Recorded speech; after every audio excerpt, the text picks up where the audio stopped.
लेकिन इतिहास तो आपकी भूल को माफ करने के लिए नहीं बैठा, आपकी भूल को भूल कह के इतिहास दोहराते रहेगा। और यहाँ जब जब आएगा, जब भी भगत सिंह को प्यार करने वाले इस देश में रहेंगे, तब तक गांधी को यहाँ पर केवल इस गलती के लिए गाली सुनना ही पड़ेगा। जाओ जल्दी जल्दी। तो गांधी जी को समझाने के लिए 5 मार्च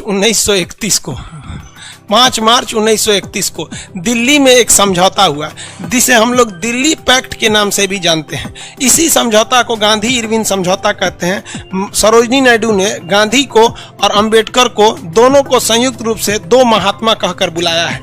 दोनों क्वेश्चन याद रखिएगा, इसे दिल्ली पैक्ट भी कहते हैं और 2 महात्मा कहकर क्या किया है, बुलाया है। इसी बीच में महात्मा गांधी से इरविन ने कहा कि देख भैया, हम तोरा से हाथ जोड़ते हैं गांधी, ये आंदोलन खत्म कर और सीधे सीधे तू लंदन चल जाओ। राजा का बात मानना चाहे मत मानना, एक बार प्लीज यहाँ से चले जाओ। अगर चले जाओगे तो हमारी नौकरी बच जाएगी। यही महात्मा गांधी के जीवन की सबसे बड़ी भूल है। यहीं पे महात्मा गांधी इरविन से नहीं कर पाए, क्योंकि यही वो 31 है जब भगत सिंह को फांसी दिया जा रहा था। तो महात्मा गांधी ने शर्त ये रखा कि जितने भी अपराधी जेल में हैं, अगर आप उन्हें छोड़िएगा तभी हम भाग लेने जाएंगे। यहाँ इरविन को चाल चल दिया। उसने कहा कि जितने भी राजनीतिक कैदी हैं हम सबको रिहा कर देंगे। तो राजनीतिक कैदी उसे कहा जाता है जो आंदोलन में गया है, जबकि भगत सिंह को तो बम फेंकने के आरोप में गिरफ्तार किया था, उन पर आपराधिक मुकदमा था। तो ये कहे कि आप जितने भी कैदियों को छोड़ना है छोड़े, तो ये इरविन तो चाल चल दिया। उसने कह दिया ठीक है, मैं सारे राजनीतिक कैदियों को छोड़ देंगे। अब ये लंदन भाग लेने चल गए, तब पता चला कि रे भाई साहब, उन पे तो राजनीतिक मुकदमे नहीं था। लेकिन यहाँ महात्मा गांधी से गलती हुई थी। उनको स्पष्ट कहना चाहिए था कि आप भगत सिंह को छोड़ेंगे कि नहीं छोड़ेंगे। अब यहाँ समझिए 2 बातें जो आपको ये समझने में गलत हो सकता है। पहला कि भगत सिंह ने जो बम फेंका था उससे किसी की जान नहीं गई थी, कोई व्यक्ति मरा नहीं था। इसलिए महात्मा गांधी खुद वकील होकर ये कॉन्फिडेंस थे कि इनके ऊपर आपराधिक मुकदमा नहीं चलेगा। वो एक राजनीतिक रूप से विरोध कर रहे थे। लेकिन चूंकि हम लोग गुलाम थे तो भाड़ में गया गुलामी में नियम कानून, जो सरकार चाहेगी वही चाहेगी। तो महात्मा गांधी तो अपने हिसाब से सही कहे थे कि भैया जितने राजनीतिक अपराधी हैं, अगर आपके मन में एक सवाल आएगा कि महात्मा गांधी को तो कहना चाहिए जितने भी कैदी हैं सबको रिहा कीजिए, तो भाई उस समय भी रेप होते थे, तो उस समय भी मर्डर होते थे और सच में अपराधी थे, तो सबके सब छूट जाएंगे। तो महात्मा गांधी का भी तो प्रस्ताव एक तरह से सही था कि जितने राजनीतिक कैदी हैं जो देश की स्वतंत्रता की मांग करें उन्हें छोड़िए। लेकिन ये हरामी के बच्चे अंग्रेजों ने कानून में फेर बदल, मतलब उनका अपना कानून था। उन्होंने कहा कि नहीं, भगत सिंह राजनीतिक कैदी नहीं है, इनको भेज दिए। सब कहाँ पर? लंदन में ही चल गए भाग लेने के लिए लंदन में। वहां जाके दूसरे बवाल हो गया।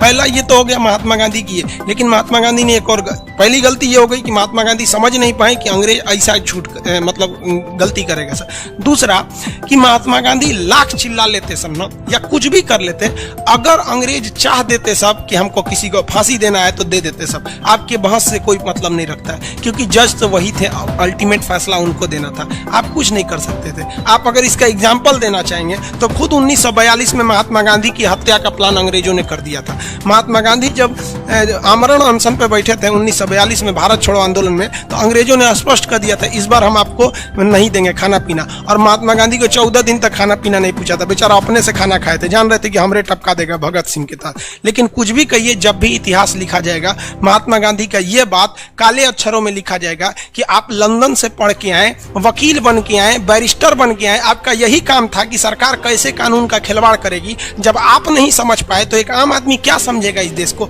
तो कहीं ना कहीं ये महात्मा गांधी की गलती थी। अगर हम ये कहते हैं कि नहीं महात्मा गांधी 100% निर्दोष थे तो ये गलत है। यहाँ 50% जिम्मेदार अंग्रेज थे और 50% जिम्मेदार महात्मा गांधी था। लेकिन महात्मा गांधी को भी ये नहीं पता था कि जो भगत सिंह जो बम फेंके हैं वो खाली कुर्सियों पे फेंके थे और खुद अपनी गिरफ्तारी दिए थे कि हमें गिरफ्तार कर लीजिए, इनकलाब जिंदाबाद बोलकर। तो महात्मा गांधी खुद एक वकील थे। जैसे मान के चलिए हम और आप वकील नहीं, लेकिन कम से कम इतना तो जानते हैं कि हम कहीं बम फेंक देंगे और अगर किसी की मौत नहीं होगी तो फांसी की सजा नहीं होने वाली। जैसे हम एक और आप एक अमूमन यही जानते हैं, फांसी तभी होता है जब हम किसी की जान ले लें।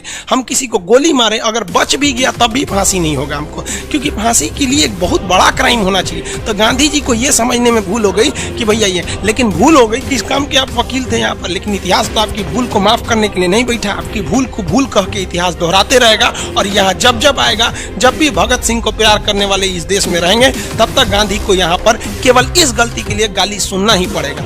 हम महात्मा गांधी के केवल ये देखिए, हम हो या दुनिया का कोई हो, महात्मा गांधी का यही एक गलती था जीवन का, बाकी कोई गलती नहीं था महात्मा गांधी का। ये बड़ी गलती, बाकी जीवन में इंसान है तो गलती करेगा ही करेगा। तो आप समझ में आ रहा है, तो यहाँ पर गांधी इरविन